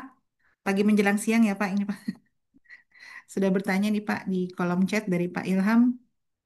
Bagaimana standing position pengawasan BPKP atas PSN lintas sektor yang dari hasil pengawasan informasi awal memiliki banyak potensi dampak negatif, gitu, Pak. Pertanyaannya Pak Ilham. Atau Pak Ilham silakan mau menyampaikan secara langsung, Pak. Mungkin Baik, bisa terima kasih. dijawab. Saya mau Ya. nyalain video, nggak bisa ini. Oh iya, baik, Pak. Silakan, Pak, Nggak kalau apa- mau disampaikan langsung, Pak. Sebenarnya pertanyaannya sudah jelas. Bismillahirrahmanirrahim. Assalamualaikum warahmatullahi wabarakatuh. Terima Waalaikumsalam. kasih nih Pak Kaper senior kami nih, Pak Ivan Mulyawan, Pak Kaper junior kami, Pak Asal. Salam sehat selalu, sama Mbak Sisi juga, sama Iya, selamat penyelenggara. siang, Pak. Mungkin kalau dari sisi pertanyaannya tadi mungkin cukup jelas ya, walaupun tadi sudah saya tulis. Artinya begini, kita kan seringkali dihadapkan pada kita kan bekerja secara profesional ya, artinya bagaimana kita bisa menyeimbangkan, mengawal kesuksesan pembangunan nasional dengan berbagai macam risiko yang ada, dan kita tahu bahwasanya setiap penugasan kita kan memang selalu didahului dengan pengembangan informasi awal, apalagi dengan implementasi EPB saat ini yang cukup ketat gitu ya. Nah, dari hasil pengembangan informasi awal itu ternyata banyak itu, artinya dari hasil kita sendiri lah yang sedang melakukan pengembangan informasi itu, ternyata PSN itu secara klien risk gitu ya, risiko klien itu memang ternyata memang memiliki banyak potensi lah, dampak-dampak yang kurang kurang menguntungkan lah bagi dari sisi lingkungan, ekonomi, sosial bagi masyarakat sekitar. Nah, kira-kira terhadap kondisi seperti itu, standing position pengawasan kita itu harus seperti apa gitu? Sebaiknya untuk bisa sama-sama jalan. Mungkin itu saja sih. Monggo siapa yang bisa memberikan respon, mungkin Pak Ivan atau Pak Asap, atau barangkali punya pengalaman menemukan case seperti itu mungkin di tempat kita masing-masing gitu. Demikian Mbak Sisi, terima kasih. Terima Assalamualaikum kasih. warahmatullahi wabarakatuh. Waalaikumsalam warahmatullahi wabarakatuh. Terima kasih Pak Ilham atas pertanyaannya. Baik, silakan mungkin Pak Iwan akan menanggapi dulu Pak. Silakan Pak. Terima kasih, Mbak Sisi. Ya. Tadi waktu ada pertanyaan Mbak Sisi terkait dengan kayak apa sih kawasan ekonomi Patimban sekarang gitu ya. Tadi agak apa trouble tadi Zoom-nya. Jadi Ya. saya cuma bisa dengar tapi nggak bisa respon. Tadi memang posisinya kayak memang belum mengembirakan ya. Artinya sekarang itu baru kapasitasnya masih kecil gitu kan. Sekarang itu Pelabuhan Patimban sendiri itu istilahnya udah bisa kirim apa kendaraan ekspor sebenarnya ya. Tapi belum bisa pakai peti kemas yang besar ya. Karena memang kapasitas masih kecil lah. Memang memerlukan apa akselerasi gitu ya. Memang keberpihakan juga sih sebenarnya juga kan. Di mana fokusnya itu yang sekarang ini mungkin agak agak sedikit bergeser kali ya. Agak sedikit bergeser gitu loh. Nggak jor-joran juga kan kita sekarang infrastruktur itu mungkin yang menjadi apa pemilihan lah pemilihan fokusnya mungkin perlu diinikan gitu. Memang seperti tadi untuk apa fasilitas pendukung aja misalnya kan jalan tol itu sebenarnya berharap 2026 ini selesai tuh untuk akses ke Patimban. Ternyata bergeser ke 2027 gitu kan ya. Memang masih masih perlu inilah masih belum belum seperti desain awalnya gitu kan. Eh, dan ya tadi lebih kepada keberpihakan pembangunan kelihatannya. Fokus pembangunan yang sekarang itu mungkin eh, agak sedikit bergeser lah. Nggak jor-joran kita di infrastruktur gitu kan. Mungkin itu. Nah, kemudian dari pertanyaan Pak Ilham, standing position kita nih sebagai aparat pengawasan internal pemerintah gitu kan ya. Menyikapi tadi memang beberapa PSN itu ada dampak sosialnya kan. Ada dampak sosialnya. Ya contohkan mungkin yang terasa itu kan kalau kita bangun Trans Jawa aja gitu kan. Ya kan? Itu kan memang kayak tol kita ya tol itu ada yang jalan-jalan yang selama ini mungkin jadi persinggahan gitu ya persinggahan bus gitu kan transportasi sehingga menumbuhkan ekonomi kan masyarakat di situ gitu kan tapi dengan ada jalan tol nggak lewat situ lagi tuh ya kan nah otomatis kita memang ya perlu memikirkan kan artinya menarik mereka ke rest area misalnya kan supaya mereka kemudian berdagangnya di rest area gitu kan artinya di rest area itu ada UMKM juga kan gitu kan karena memang di satu sisi itu dibutuhkan gitu kan ya akselerasi pembangunan dibutuhkan jalan tol itu dibutuhkan tapi dampak sosial ekonominya kita terus harus kita manage gitu kan kita nggak bisa begitu oh ini kayaknya nggak bisa nih karena nanti masyarakat banyak yang gulung tikar gitu kan hingga nggak perlulah kemudian jalan tol ini diterusin gitu kan nggak bisa seperti itu kan ya kita sebagai sebagai apa eh, APIP ya kan sebagai aparat penguasaan internal presiden gitu kan ya tentu mensupport lah program-program presiden dengan memitigasi atau mencarikan solusinya kan gimana mengupayakan supaya dampak sosial itu bisa kita manage dengan baik gitu kan walaupun mungkin nggak bisa apa istilahnya memuaskan kan nggak mungkin lah kita bisa memuaskan semua pihak gitu kan akhirnya kita lihat kan antara cost and benefitnya gitu kan kan tetap ke sana akhirnya pemilihannya seperti itu mungkin itu Bu Mbak Sisi, Baik. Pak Ilham. Terima kasih. Assalamualaikum Ya, terima warahmatullahi kasih. wabarakatuh. Terima kasih Pak Iwan. Kalau Pak Asaf mungkin Pak ingin Ya, menanggapi Pak. siap. Terima kasih, Mbak Cici. Terima kasih, Pak Iwan, Pak Ilham, mentor kami. Terima kasih atas atensinya. Secara substansi sudah disampaikan oleh Pak Iwan tadi. Jadi sebagai aparatur pengawasan intern pemerintah, tentu kita punya tanggung jawab untuk mensukseskan program pemerintah termasuk di dalamnya PSN ini. Nah, sebenarnya sukses dari PSN ini tidak hanya PSN-nya berhasil mencapai target, tapi di dalamnya suksesnya juga tentu kita anggap betul-betul sukses berhasil jika ia bisa mengurangi dampak-dampak negatifnya secara maksimal ya, menurunkan.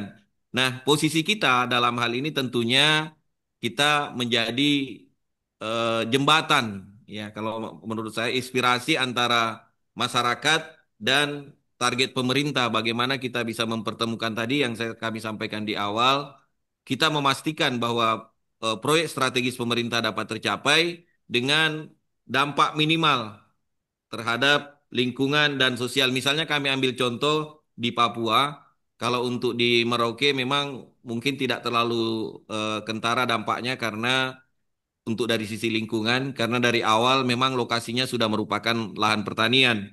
Mungkin dampak sosialnya yang terasa sebenarnya, di mana eh, sebagian besar petani yang ikut terlibat itu sebenarnya adalah petani pendatang.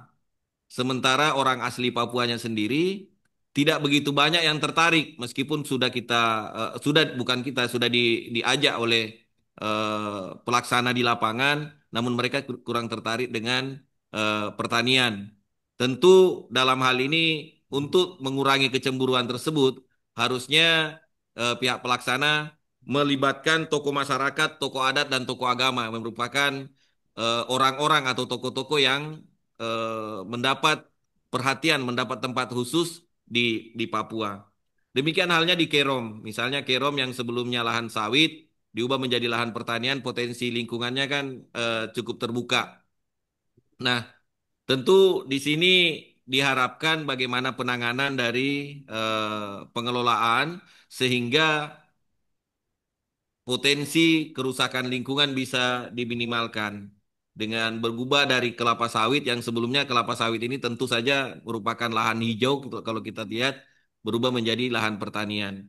Nah, untuk kasus di Kerom kalau untuk kasus sosial seperti yang kami sampaikan tadi juga cukup terasa bukan hanya dengan masyarakat sekitar, tapi masyarakat yang ikut di dalamnya pun merasakan dampaknya dari masyarakat yang sebelumnya berprofesi sebagai petani sawit menjadi petani jagung. Ini tidak cukup dilakukan sosialisasi, sehingga tadi mereka cenderung hanya menunggu, seperti saat menjadi petani sawit, menunggu fasilitasi secara lengkap dari pihak intinya ya. Mungkin itu dari kami Pak Ilham yang kami bisa uraikan terkait dengan peran kita. Jadi peran kita sebagai aparat auditor intern pemerintah menjadi eh, penghubung yang memastikan kepentingan para pihak khususnya stakeholder utama kita bisa dioptimalkan dengan meminimalkan dampak-dampak negatif di sekitarnya. Terima kasih. Terima kasih Pak Asaf dan terima kasih Pak Iwan atas tanggapannya eh, pada pertanyaan Pak Ilham tadi ya. Ya, Bapak Ibu mungkin ada yang mau raise hand di forum ini. Silakan kalau ingin bertanya langsung. Kalau di chat sudah muncul juga Pak pertanyaan satu lagi dari Pak Sunario di PW enam nih Pak. Apakah penugasan telah memitigasi adanya risiko kemalahan harga proyek? Nah, ini mungkin risikonya risiko penugasan ya Pak Sunario ya, bukan risiko terkait apa risiko MRPN-nya ya, bukan di sana. Mungkin kalau kalau seperti ini ya biasanya sudah jadi titik kritis ya Pak Kapri ya. Untuk kemahalan harga proyek itu biasanya memang salah satu yang menjadi eh, apa TEO pada saat pengawasan ya. Iya. Mungkin saya sedikit bertanya juga Pak, tadi terkait dengan bahan yang sudah disampaikan Pak Ikhwan, BPKP juga mengambil inisiatif ya waktu itu, melakukan apa ya, identifikasi risiko, membuat risk register ya Pak, membuat risk register untuk beberapa proyek PSN-nya itu. Nah itu eh, dengan inisiatif yang dilakukan oleh BPKP itu mungkin tanggapan dari stakeholder-nya sendiri si risk owner-nya itu seperti apa Pak? Apakah mereka menyambut dengan baik atau seperti apa Pak? Topannya. Ya, makasih Ya, Bu Pak. Sisi. Memang kita intinya membantu mereka gitu ya, Ya. membantu untuk mengidentifikasi risiko gitu kan. Ya, karena memang seperti tadi kita sampaikan, budaya sadar risiko itu kan memang di sektor publik agak agak yang masih perlu didorong gitu kan ya.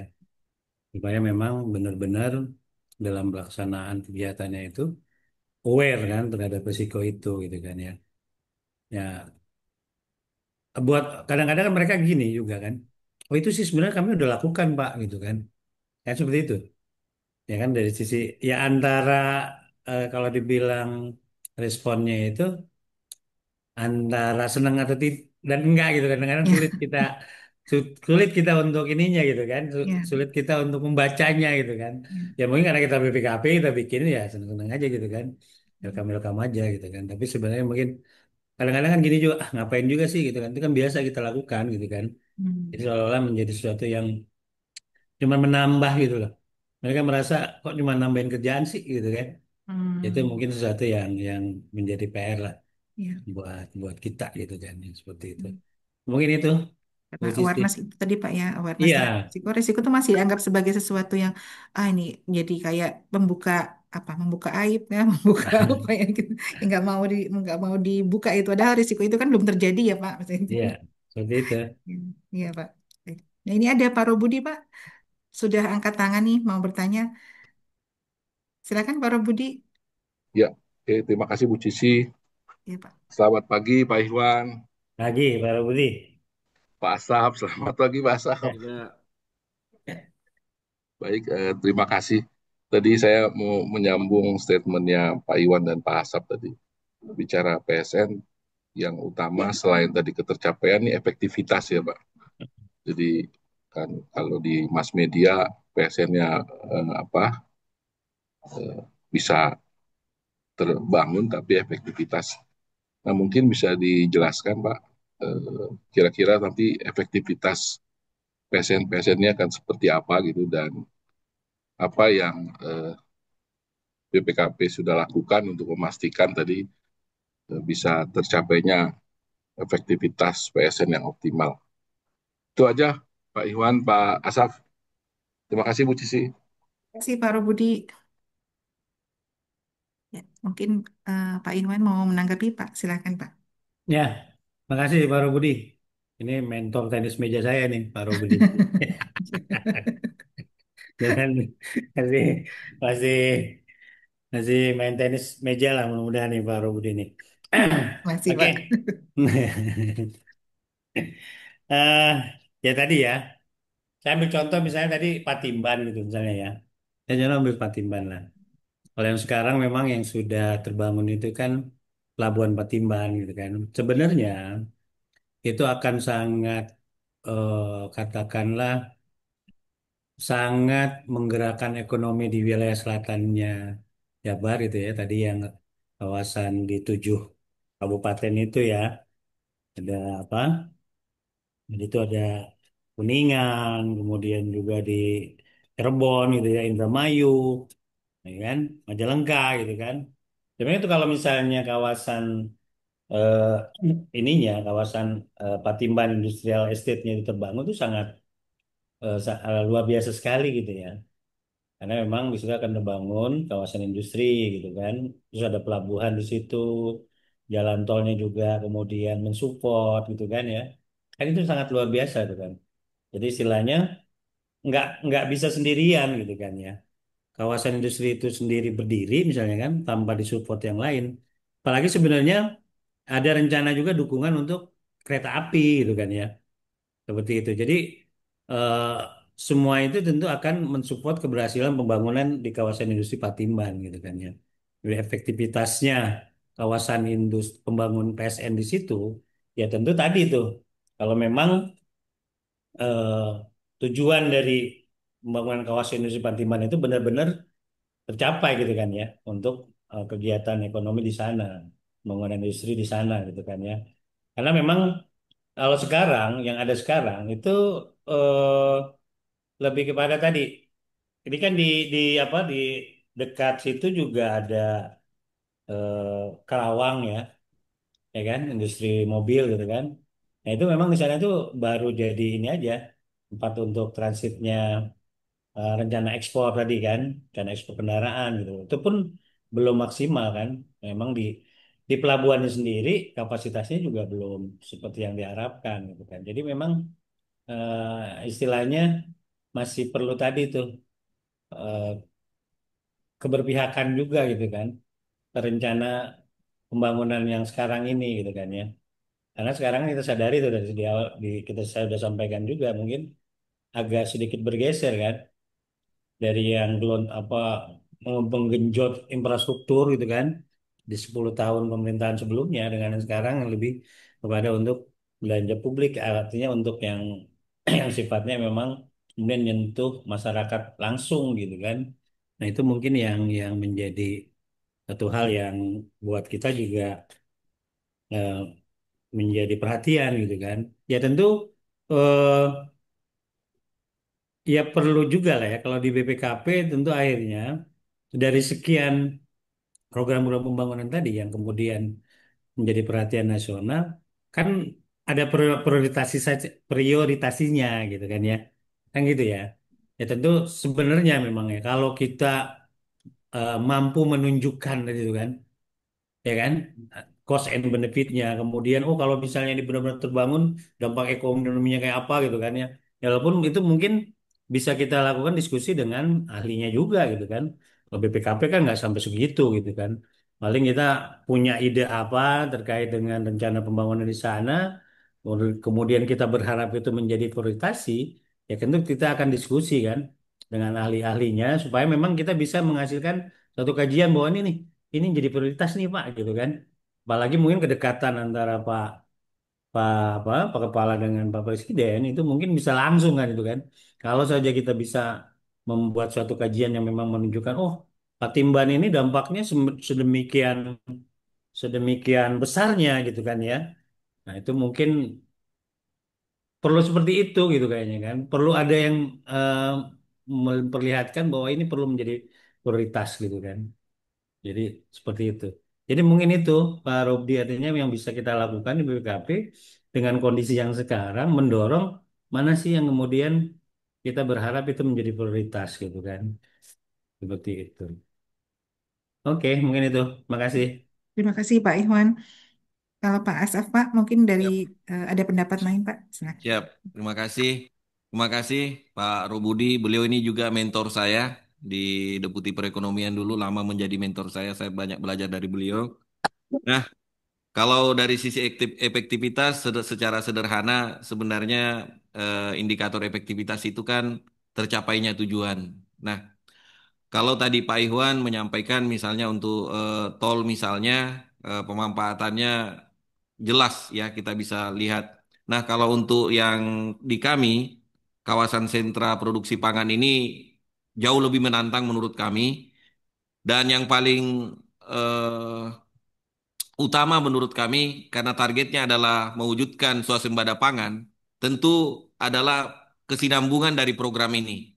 Ini yang menjadi challenge utama indikator efektivitas yang dapat kita lihat dari KSPP ini adalah bagaimana para pihak, para aktor yang ada di dalamnya bisa menjamin keberlangsungan atau going concern daripada program atau proyek nasional ini.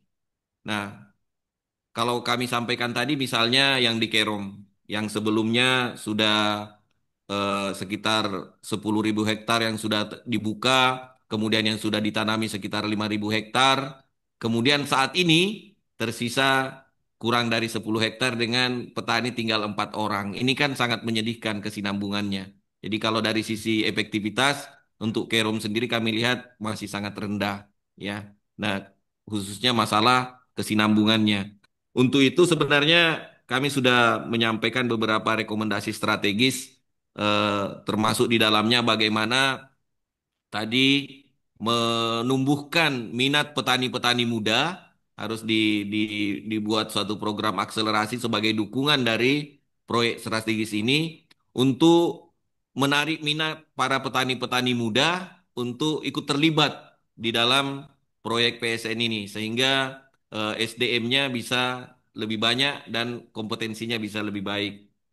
Dan dari sisi perencanaan, tadi kami sampaikan ini juga penting, apalagi menurut kami momennya masih sangat pas, masih sangat relevan, karena ini masih di tahun-tahun awal pelaksanaan RPJMN, tahun-tahun awal pelaksanaan proyek strategis nasional ini. Sehingga kita perlu mendorong setiap aktor yang terlibat untuk melakukan identifikasi risiko, ya, identifikasi risiko terkait dengan proyek ini. Tentunya identifikasi secara lintas sektor. Kalau misalnya di KSPP tadi bisa mengidentifikasi risiko pada titik-titik kritis yang sudah kami sampaikan tadi. Mungkin itu Pak Robudi, tambahan dari kami. Terima kasih. Ya, terima kasih Pak Asaf. Bagaimana Pak Robudi? Ada tanggapan lagi Pak? Ya, tadi saya pikir sangat jelas ya penjelasan dari Pak Ikhwan. Saya masih main pingpong, Pak. Mudah-mudahan kesempatan kita main dan saya mengalahkan Bapak ini. Alhamdulillah. Ya, Pak Asap juga. Terima kasih Pak Asap, makin sap saja ini. Mantap. Ya, tadi memang Bu, sekali lagi itu yang terus diupayakan ya, bicara efektivitas PSN. Karena tentu saja pengeluaran-pengeluaran intervensi negara yang cukup besar, kalau nggak nanti bisa meningkat ada efektifnya mungkin bisa sia-sia dan itu memang PR kita ya bagaimana supaya efektivitas dan apa tadi istilah Pak Asap keberlanjutan kontinuitasnya bisa jalan terus. Itu aja Bu, terima kasih Bu. Terima kasih Pak Robudi. Izin Pak, ada lagi pertanyaan nih dari kolom chat dari Mbak Sarah Tabita Janzoni. Ini teman saya dulu waktu di Kendari nih. Sekarang sudah pindah ke pusat nih beliau ya. Jadi beliau bertanya nih, menurut Bapak-Bapak, sejauh mana nih efektivitas dari peran-peran yang ada di Three Lines Defense ini, Pak? Di lini satu, lini dua, mungkin MRPN di daerah itu kan mungkin kita juga lini duanya siapa sih ini? Karena kita kan berperannya lini tiga ya, mungkin lini duanya siapa nih harusnya nih gitu. Kalau lini satunya kita sudah bisa menetapkan tadi ada Bapeda, mungkin ada ya sektor yang terkait ya, ada BUMN, nah itu mungkin lini-lini satunya. Nah, lini duanya siapa? Dan menurut Bapak-Bapak sekalian sejauh mana nih awareness dari eh, lini satu, lini dua lah. Kalau lini tiga kan aparat pengawasan internnya, kayaknya sih awarenessnya sudah ada gitu ya Pak untuk risiko ini. Cuman lini satu, lini dua nih yang kira-kira seperti apa Pak tanggapannya Pak? Mungkin Pak, oh gantian Pak Asaf dulu atau Pak Iwan dulu? Ya silakan. Baik, Ya Pak. silakan Pak Iwan Silakan Pak kalau. Asap dulu, Pak Asap. Oh, siap. Terima kasih. Gantian. Terima kasih Bu Sisi. Ya Ini Pak. saudari saya nih, Mbak Sarah. Terima kasih atas pertanyaannya. Jadi seperti yang Mbak Sisi sampaikan, memang kalau di lapangan agak sulit kita melihat posisi second line-nya. Ya, Ya. yang kita bisa lihat adalah first line dan third line-nya kita sebagai third line dan inspektorat sebagai third line juga di internal mereka. Ya. Kalau kami melihat tadi eh, secara konseptual pelaksanaan manajemen risikonya, kalau kita lihat dari sisi desain perencanaannya, kalau khusus untuk kami ya, dua yang ada di kami, yang kami lihat khususnya yang terlibat langsung di Papua, itu memang dari sisi konsep manajemen risikonya, risikonya untuk risiko-risiko lintas sektoral sepertinya belum diidentifikasi ya.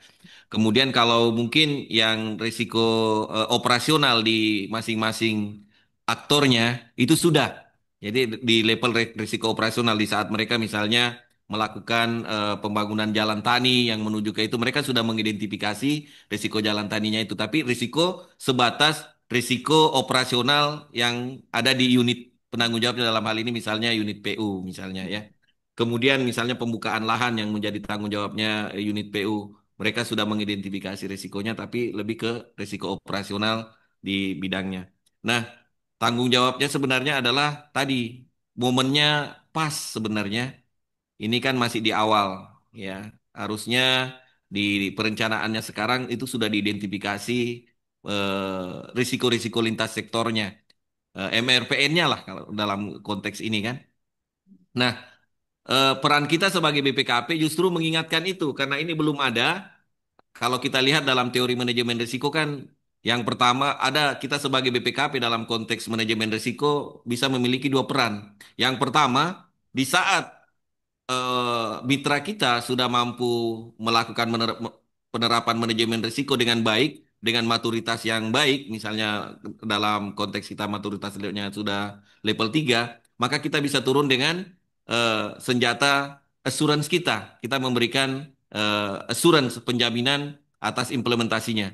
Nah, di sisi lain, di saat mitra kita belum menerapkan manajemen risiko dengan baik, maka kita bisa turun dengan senjata consulting kita untuk membantu mitra kita menerapkan manajemen risiko yang baik. Dalam konteks ini bagaimana menerapkan manajemen risiko kaitannya dengan MRPN. Ya mungkin itu Pak penjelasan saya.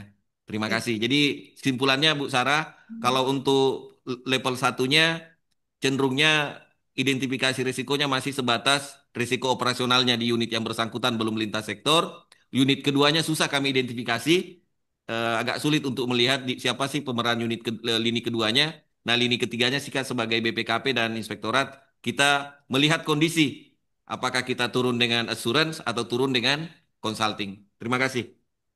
Ya, terima kasih Pak Asaf. Pak Ihwan, Oke, silakan Pak. ya sedikit menambahkan Mbak Sisi, Mbak Sarah ya. Ya, seperti tadi disampaikan oleh Pak Asap gitu ya. Ini kan memang kalau di lini kedua kan mestinya ada unit Menrisnya gitu ya. Ya, Unit Menris gitu kan. Entah itu kalau kita di apa jalan tol misalnya PUPR gitu ya. Itu Menrisnya. Kemudian Patimban juga masih terkait juga dengan Satpasnya itu di PUPR gitu ya. Kementerian PU ya. Ya, Kementerian PU sekarang gitu kan. Ya memang seperti tadi kalau di lapangan tuh nggak kelihatan gitu kan.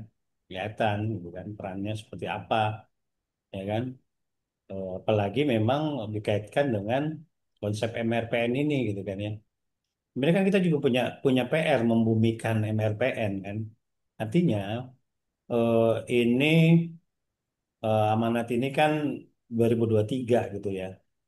Artinya di apa di instansi pemerintah pun masih lah kita mencoba eh, mendorong gitu kan ya, mendorong bersama-sama kita mengimplementasikan MRPN ini seperti yang kita harapkan gitu kan ya.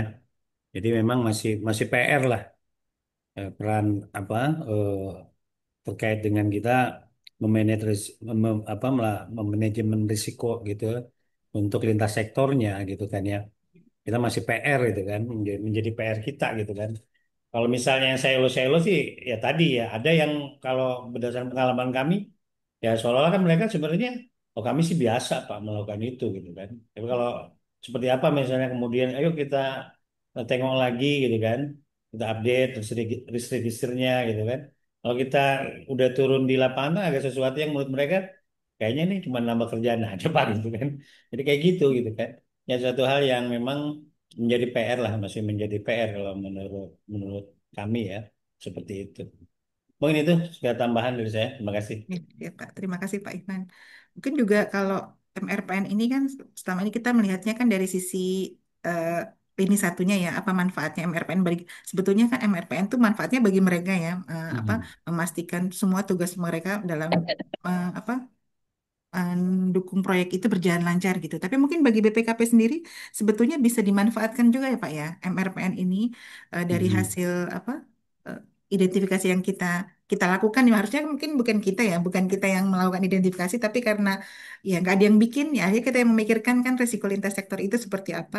Dan kemudian dari situ kita bisa menetapkan ini ya. Jadi fokus pengawasan kita tuh Pak sebetulnya kita mau Mhm. melakukan intervensi di risiko-risiko yang tadi yang pengendaliannya masih kurang gitu ya yang sifatnya lintas sektor tadi karena kita sebagai orang luar ya outsidernya apa outsidernya si lini satu gitu ya jadi kita punya seharusnya lebih punya kemampuan ya untuk mengkoordinasikan ya harus yang seharusnya saling apa berelasi itu risiko di instansi A dengan risiko di instansi B gitu harusnya yang kita yang mungkin bisa melihat dengan lebih objektif melihat dengan lebih komprehensif gitu mungkin Pak ya kalau dari sisi mereka ya biasanya mereka hanya melihat di lingkup mereka aja gitu kan ya jadi nggak Ya. nggak seperti kita lah melihatnya apa secara helikopter view gitu karena kita ada di luar. Mungkin seperti itu ya Pak ya.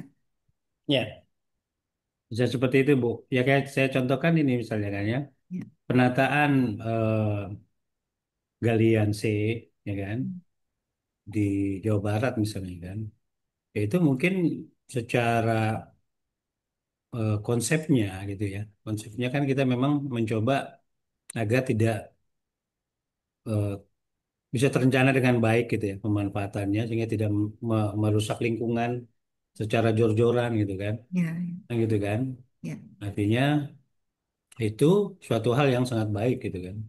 Cuma kan mungkin ini akan berdampak kepada ketersediaan query untuk pembangunan di Jawa Barat gitu kan. Seperti itu kan hal yang kemudian perlu di manage bareng-bareng gitu kan ya.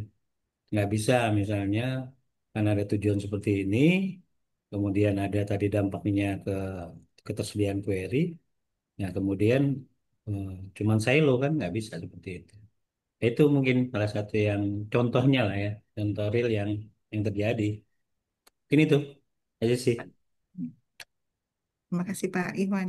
Kalau di Papua itu kemarin kan juga ini ya apa tentang masalah tanah itu ya Pak Asaf ya. Eh, apa suatu keunikan di Papua itu adalah apa namanya sertifikat BPN itu tidak sekuat sertifikat adat gitu ya Pak. Nah kalau menurut Bapak nih teman-teman di perwakilan Papua, seberapa apa ya, seberapa efektif pengendalian dilakukan oleh mungkin BPN di sana ya Pak menyikapi menyikapi kondisi yang seperti itu Pak. Mitigasi yang mereka lakukan seperti apa dan kemudian seberapa efektif gitu bisa Ya. bisa eh, mengatasi permasalahan di pengadaan lahan. Ya, terima kasih Mbak Cici. Kalau kami lihat sebenarnya kalau untuk legalitas lahan, memang untuk legalitas lahan menjadi tanggung jawab BPN. Hmm. Namun untuk efektifnya kaitannya dengan tanah ulayat, tanah adat, itu lebih ke pendekatan eh, tokoh masyarakat, tokoh adat. Dalam hal ini kan kepala daerah di sini sebagian besar itu memang posisinya seolah sebagai raja. Jadi mengoptimalkan posisi kepala daerah sebagai salah satu tokoh adat sebenarnya, Mbak. Di samping itu melibatkan tokoh-tokoh agama. Nah, ini kalau kita lihat eh, yang lebih mereka dengarkan sebenarnya di sini adalah tokoh agama, tokoh adat, dan tokoh masyarakat. Termasuk di dalamnya kepala daerah tadi yang kami bilang rata-rata kepala daerah ini posisinya sebagai tokoh utama di dalam apa pengambilan kebijakan di masyarakat termasuk dalam hal tanah tadi. Kami ambil contoh misalnya yang baru-baru ini Pak kaitannya dengan pembangunan 2.200 rumah di Papua Pegunungan. Itu kan salah satu syarat untuk eh, melakukan perencanaan tanahnya harus clear and clean ya. Nah, itu pendekatannya melalui tadi Pak. Akhirnya BPN, kemudian Kementerian Perumahan, kemudian Kementerian Dalam Negeri menyerahkan kepada kepala daerah untuk mengkoordinasikan penyelesaian lahan itu. Demikian juga dengan KSP Kerom ini. Misalnya kalau untuk Kerom itu kecenderungannya sebenarnya relatif lebih mudah dari sisi tanah adat karena sebelumnya sudah merupakan lahan sawit. Ya, lahan sawit tinggal dikonversi. Cuma memang karena ini lahan sawit dulunya ada sifatnya plasma-plasma. Nah, yang plasma-plasma yang masih aktif ini kecenderungannya nanti masih terikat dengan tanah adat dan tanah ulayat itu. Nah, disitulah perannya tokoh masyarakat dan tokoh adat untuk menjembatani case ini. Kalau di Merauke relatif eh, lebih apa namanya lebih baik karena memang lahannya sudah lahan pertanian dan memang dikembangkan untuk lahan yang sudah ada dikembangkan dan melibatkan petani-petani yang ada. Kecuali untuk lahan yang saat ini di luar apa ya yang kalau kita baca di media ada yang dikembangkan oleh perusahaannya saya lupa yang Pak Haji Isam itu di luar lingkup pengawasan kami dan informasinya yang kami terima sangat terbatas. Jadi kami tidak bisa memberikan informasi yang lebih kaitannya dengan itu. Dan mungkin itu persinggungannya dengan tanah adat jauh lebih sensitif dibanding yang kami akses di Merauke. Karena kalau kami tidak salah, lokasinya itu justru membuka lahan baru. Jadi itu mungkin lebih lebih pas ke situ ya, yang pusatnya kalau saya tidak salah tidak hanya masalah pangan tapi juga masalah energi. Itu Mbak, Mbak Cici yang kami bisa sampaikan. Mohon maaf kalau kaitannya dengan yang tadi yang kaitan yang lahan itu informasi kami terbatas, jadi kami tidak bisa mengungkapkan secara detail. Terima kasih. Baik, terima kasih Pak Asaf. Terima kasih juga sudah sharing Pak tentang permasalahan yang unik itu tadi ya. Mungkin nggak semua daerah mengalami seperti itu kan, khusus di Papua masalahnya seperti itu. Dan ternyata memang mitigasinya dengan perannya kepala daerah itu ya Pak, yang apa di push ya, didorong untuk eh, menjadi menjadi penengah ya, penengah permasalahan gitu ya Pak. Mbak Sisi, saya Iya Pak, menarik tadi itu yang disampaikan oleh Pak Asap ya. iya Pak. Hmm. Artinya gini, kalau sekarang rata-rata kan kepala daerah di Hmm. Papua itu memang putra daerah ya Pak Asap ya. Hmm. Ya kan, jadi bisa dibilang raja gitu kan. Jadi mungkin itu juga menjadi kondisi lebih baik lah dibandingkan waktu di Papua ya 96 sampai 2000 lah. Itu kan Iya. masih banyak eh, kepala daerahnya itu dari Jawa gitu loh. Jadi Oh, kadang-kadang kantor kita ini Palang mulu ya Pak Asap ya. Itulah. Tapi kalau sekarang sih mudah-mudahan enggak gitu kan ya. iya. Kantor kita BPKP itu berapa kali kan di Palang. Apalagi kalau ada kepala perwakilan baru gitu kan. Nah itu tuh udah pasti aja tuh kan datang gitu kan. Nah mudah-mudahan sekarang dengan apa kepala daerahnya memang seperti itu ya bisa lebih lebih lebih lebih sejuk lah kali ya. Mereka bisa lebih memang menganggap itu sebagai rajanya gitu kan. Ya, Mungkin itu dikit ya. sharing juga. Ya, terima kasih Pak. Jadi memang mungkin itu salah satu mitigasi risiko ya Pak, mengenai masalah kebijakan di daerah gitu ya. Kalau di apa, memang dari putra daerah sendiri kan yang dianggap lebih memahami ya, lebih memahami sehingga penerimaan masyarakat juga lebih mudah ya, maksudnya dipimpin Pion oleh kan Mas ya. ini apa Ya, the betul Mbak. Jadi kalau Hmm. tadi sebenarnya kan yang memegang peran utama kan BPN Pak. Tapi Hmm. kalau BPN yang kita dorong maju malah bisa dikejar Mbak. Iya, Jadi pendekatannya berbeda memang. iya, Kalau iya, BPN datang bawa sertifikat bisa dikejar Pak, dikejar pakai panah, bukan dikejar pakai panah. Nah ini iya, berbeda memang pendekatannya di sini Mbak. Ini iya, kita harus menyesuaikan dengan kondisi dan budaya setempat ininya Mbak. iya betul Pak. Ya, memang kan kalau manajemen risiko juga memang katanya customize ya, tidak tidak Betul, ada betul one Mbak. size fits all Nah, untuk betul, manajemen risiko betul, itu semua di mana-mana sesuai betul. kebutuhan. Artinya yang seperti ini juga gitu. Kita Ya, mitigasinya sesuai dengan karakteristik daerah masing-masing betul, gitu ya Pak. Harus betul, betul Bu. disesuaikan. Baik, terima kasih Bapak Ibu. Kami masih menunggu kalau ada pertanyaan. Baik, kalau misalnya sudah tidak ada lagi yang ditanyakan, mungkin karena baru minggu lalu juga ya kita LCMRPN auditing MRPN series ini Pak, baru minggu lalu yang terlaksana. Mungkin masih pertanyaannya masih ini apa masih menggali nih. Nanti kapan-kapan nanti kalau kita LC lagi Bapak Ibu sekalian ya bisa bertanya mendalami tentang apa pelaksanaan. Kalau sekarang kita ngomongin PSN ya Bapak Ibu ya, yang uniknya adalah kita pada tema yang hari ini kita membicarakan tentang mitigasi risiko PSN ini ya. Mudah-mudahan nanti di tema-tema berikutnya ada tema lain yang mungkin nanti Bapak Ibu sekalian bisa lebih aktif untuk berpartisipasi gitu ya, bertanya untuk memperdalam pemahaman kita masing-masing.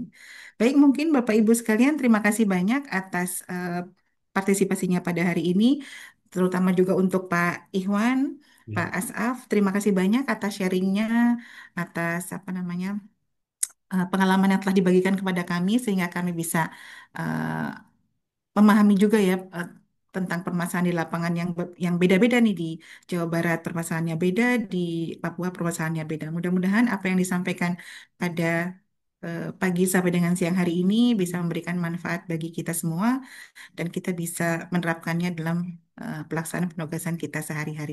Demikian Bapak Ibu sekalian yang bisa kami sampaikan. Kurang lebihnya kami mohon maaf kalau ada kekurangan-kekurangan. Kami penyelenggara juga mohon maaf. Terima kasih. Assalamualaikum warahmatullahi wabarakatuh. Kami kembalikan ke Waalaikumsalam. MC Mbak Waalaikumsalam Ayu. warahmatullahi Silakan. wabarakatuh. Terima kasih banyak Bu Sisi. Terima kasih Terima kasih. Mbak Ya, Sisi. silakan Mbak Pak Ayu Iwan. MC-nya. Ya, baik. Terima kasih kepada Ibu Sisi, Pak Ikhwan, dan Pak Asaf atas paparannya. Bapak Ibu, waktu terasa begitu cepat berlalu saat kita mendalami materi yang sangat berharga dari para influencer. Kami berharap Bapak Ibu sekalian mendapat wawasan dan inspirasi yang bermanfaat dari sesi pada hari ini. Kami mengucapkan terima kasih yang sebesar-besarnya kepada para influencer serta host atas kesediaan waktu yang telah diberikan untuk berbagi wawasan dan pengalaman yang sangat berharga. Tak lupa kami ucapkan terima kasih kepada para peserta yang turut hadir dan yang ikut berpartisipasi. Semoga semuanya dapat menerapkan ilmu yang diperoleh dan terus terinspirasi untuk berkembang. Sekali lagi kami ucapkan terima kasih atas perhatian dan kehadiran Bapak Ibu semua. Sampai jumpa pada acara Library Cafe berikutnya. Selamat pagi. Wassalamualaikum warahmatullahi wabarakatuh.